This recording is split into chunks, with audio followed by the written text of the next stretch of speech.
Hola, bienvenido o bienvenida a esta lección. Hello and welcome to today's lesson. If you are a beginner learning Spanish, then you are in the right place. Here's the thing.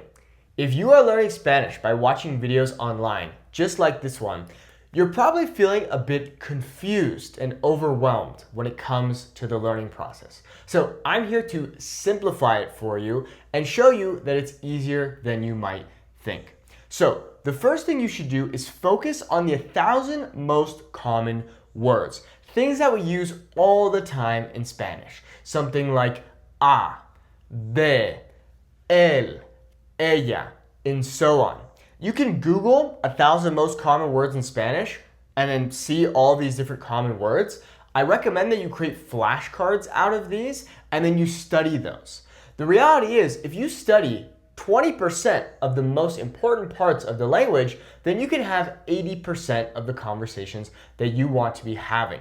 There are tons of words in Spanish, but if you only know 2,000 to 3,000 of the most important words, you can have pretty much any basic conversation you want to have in Spanish. The next thing I would do is study the 100 most common verbs. So as you know, there are lots of different verbs in Spanish, but if you just focus on the 100 most common verbs, then you'll unlock, once again, 80% of the conversations that you want to be having. And you can find these through a simple Google search or through ChatGPT, okay?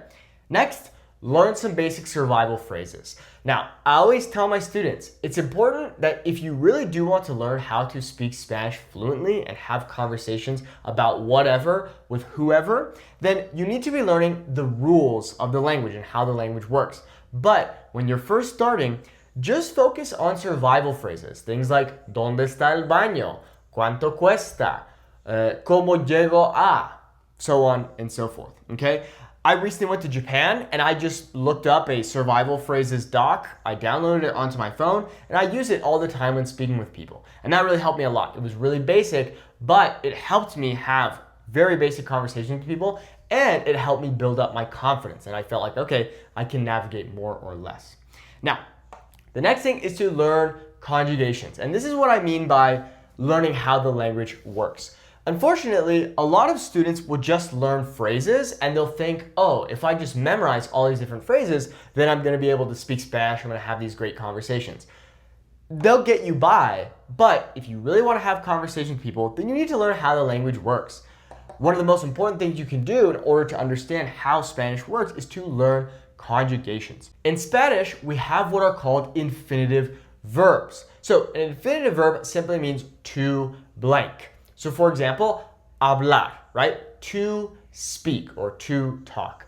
Hablar, okay? We can conjugate hablar and then we can turn it into something like I speak or I spoke or I was speaking. That is what conjugating verbs means, okay? So for example, here is the regular present tense indicative conjugations, which might sound a little bit scary. It's easier than it sounds. So we have o, has, a, amos, an. So for example, yo hablo, I speak. Tú hablas, you speak. Él, ella, usted habla. He speaks, she speaks, you speak. Nosotros hablamos, we speak. We have vosotros habláis, which is from Spain. You guys speak, it's informal. And then ellos, ellas, ustedes hablan. Okay, so they speak, or you guys speak, you all speak, okay? So if I just learn these basic conjugation tables, well now I can use a verb in any tense I want. That is why I always tell my students, learning and studying conjugation tables is arguably one of the most important things to do when you're learning Spanish. Because as long as you know the basic formula, then you can learn any new verb and instantly plug it into your formula. Now, this isn't always the case, but because we have what are called irregular verbs, which are verbs that follow irregular conjugation patterns, okay? But don't worry about that for now. Next, ser and estar. It's very important to learn the difference between ser and estar. Remember, ser is permanent, estar is temporary. That's the easiest thing I can teach you about this, okay? I have full in-depth lessons inside my academy, which you can join by clicking the link in the video description. But the easiest way to remember this is that ser is permanent, estar is temporary. Okay, so yo soy Nathan. I am Nathan. That's permanent. It's not going to change, right? Yo estoy en mi casa. I am in my house, and that's temporary. It's not going to be that way forever, okay? That's the easiest way to remember ser versus estar. Next thing you need to do if you're a beginner, check out direct object pronouns and indirect object pronouns. Maybe this is a thing you'll learn a little bit later on in your journey as a beginner, but basically these are things like lo or la or le and les. These can be a little bit tricky, but this is something that I think that a lot of students can work on. Okay, so knowing when to use lo instead of le or vice versa. Next, por and para. Okay, por and para can both mean for. Por is most often used in exchanges, and para is used to achieve things, in order to get something. There's a goal behind the use of this word, okay? Por and para, okay? I have a full in-depth lesson inside the academy you can check out, por and para. Next is confidence. This is arguably the number one thing that I see beginner students struggle with. It's not that they don't understand all the different ideas that we have in the language, things like por and para, ser and estar, and so on and so forth. But what beginner students often struggle with is confidence. Now, the number one thing you can do in order to improve your confidence when it comes to learning and speaking Spanish is simply to speak more. Now, every time I share this piece of advice, I can imagine in my head everyone's like, oh, Nate, are you serious? Come on, man. There's got to be some trick. There's got to be some secret, some special method that is going to help me become more confident. The reality is you are going to become more confident by interacting with native Spanish speakers more and more. Okay, so when I first started learning Spanish, I was nervous, I was embarrassed, I didn't know how to say things, I couldn't remember everything I had learned. But as time went on and I slowed down and I relaxed and I spoke more, I became more confident. Okay, so this is going to be something that will come over time. But if you want to become more confident more quickly, you simply need to speak Spanish more often.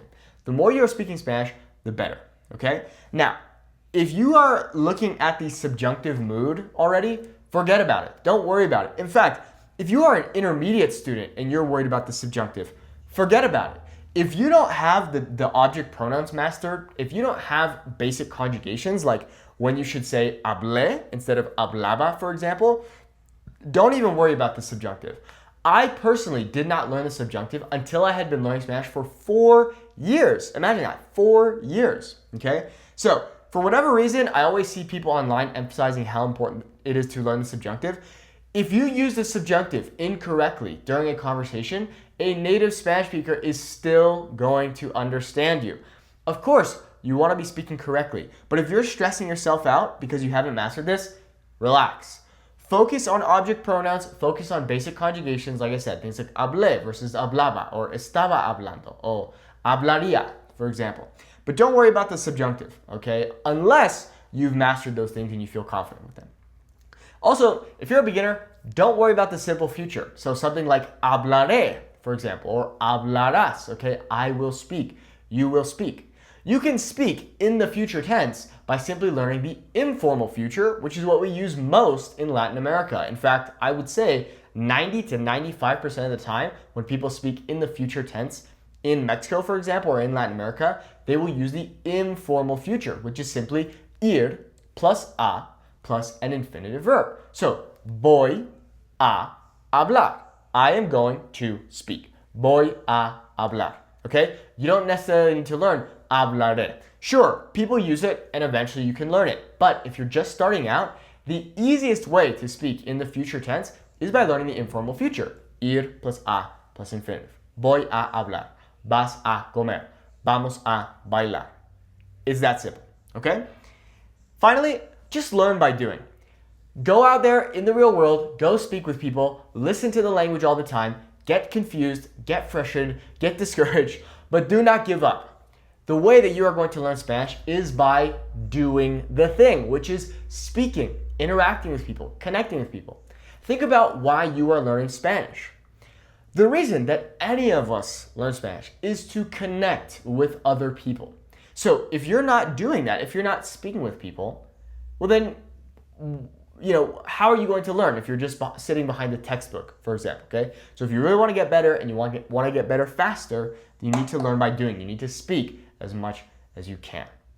Bueno, muchas gracias por ver este video. If you want to learn more Spanish with me, Click the link in the video description. You can join our Fluent Spanish Speaker Academy. We have more than 200 members, and you can see what all the members are saying by clicking the link in the video description. If you have any questions, comments, or concerns, just leave a comment on this video.